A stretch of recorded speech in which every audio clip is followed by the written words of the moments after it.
ಅವನ ತೋಟದಲ್ಲಿ ಒಂದೇ ಒಂದು ಸೇಬು ಮಾತ್ರ ಬೆಳೆದಿತ್ತು. ಅವನು ಅದನ್ನು ದಯಾಳು ರಾಜನಿಗೆ ಕೊಡಲು ನಿರ್ಧರಿಸಿದನು. ರೈತ ಅರಮನೆಯತ್ತ ನಡೆದು ಹೋಗಿ ವಿನಯದಿಂದ ಆ ಸೇಬನ್ನು ರಾಜನಿಗೆ ಅರ್ಪಿಸಿದನು. ರಾಜನು ಸಣ್ಣ ನಗೆಯೊಂದಿಗೆ ಆ ಉಡುಗೊರೆಯನ್ನು ಸ್ವೀಕರಿಸಿದನು. ರಾಜನು ರೈತನ ಶುದ್ಧ ಹೃದಯವನ್ನು ಕಂಡನು.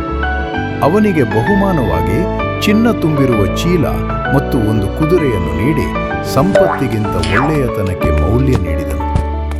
ಬಡ ರೈತನು ಖುಷಿ ಮತ್ತು ಸಂತೋಷದಿಂದಲೂ ಶ್ರೀಮಂತ ರೈತನು 2 ಬುತ್ತಿ ತುಂಬಿದ ಸೇಬುಗಳನ್ನು ರಾಜನ ಬಳಿಗೆ ತಂದನು. ರಾಜನು ಅವನ ಉದ್ದೇಶವನ್ನು ಅರಿತುಕೊಂಡನು ಮತ್ತು ಬಡ ರೈತನು ಕೊಟ್ಟ ಅದೇ ಕೆಂಪು ಸೇಬನ್ನು ಅವನಿಗೆ ಹಿಂದಿರುಗಿಸಿದನು. ಶ್ರೀಮಂತ ರೈತನು ಕೋಪದಿಂದಲೂ ಹೊರಗೆ ಹೋದನು. ನೆನಪಿಟ್ಟುಕೊಳ್ಳಿ, ನಿಜವಾದ ಬಹುಮಾನಗಳು ಒಳ್ಳೆಯ ಹೃದಯದಿಂದ ಬರುತ್ತವೆ.